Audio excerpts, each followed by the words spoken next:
நீ ஏன் என்னை மறந்தாய் என்று நீ கேட்கிறாயா மகனே? நீ ஏன் என்னை மறந்தாய் என்று நீ அழுகிறாயா மகளே? கேள், நான் உன்னை மறக்கவில்லை. ஒரு நொடியும் ஒரு கணமும் நான் உன்னை விட்டு போகவில்லை. நீ என்னை காணாத நேரங்களில் கூட நான் உன்னை பார்த்து கொண்டுதான் இருந்தேன். நீ என்னை உணராத நாட்களிலும் நான் உன் அருகில்தான் இருந்தேன். நீ அமைதியாக இருந்த அந்த இரவுகளில், நீ சொல்ல முடியாமல் விழுங்கிய அந்த கண்ணீரிலும் நான் உன்னோடு இருந்தேன். நீ நினைத்திருக்கலாம் எல்லாம் தாமதமாகிவிட்டது என்று, தேவன் என்னை விட்டுவிட்டார் என்று. ஆனால் மகனே, தாமதம் என்பது மறுப்பு அல்ல. மகளே, அமைதி என்பது மறதி அல்ல. நான் பேசாத நேரங்களில் நான் வேலை செய்யவில்லை என்று நீ நினைக்காதே.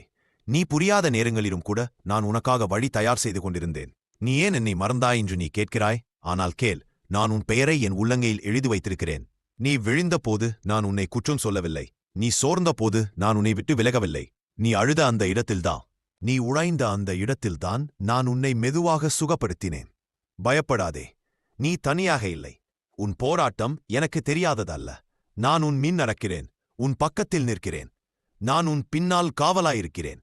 இப்போ கேள் மகளே, உன் வாழ்க்கை முடிவுக்கு வரவில்லை. இந்த இடைப்பட்ட காலம்தான். மகனே, நீ நினைத்ததை விட நான் உன்னை அதிகமாக நேசிக்கிறேன். நீ என்னை கேள்வி கேட்டதற்காக கோவப்படவில்லை. நீ அழைத்த அந்த நொடியிலேயே நான் அருகில்தான் இருக்கிறேன். இப்போ அமைதியாக இரு. உன் இதயத்தை என் கைகளில் வை. நான் உன்னை மறக்கவில்லை. உன்னோடு இருக்கிறேன், இப்போவும் எப்போதும். ஆமென்.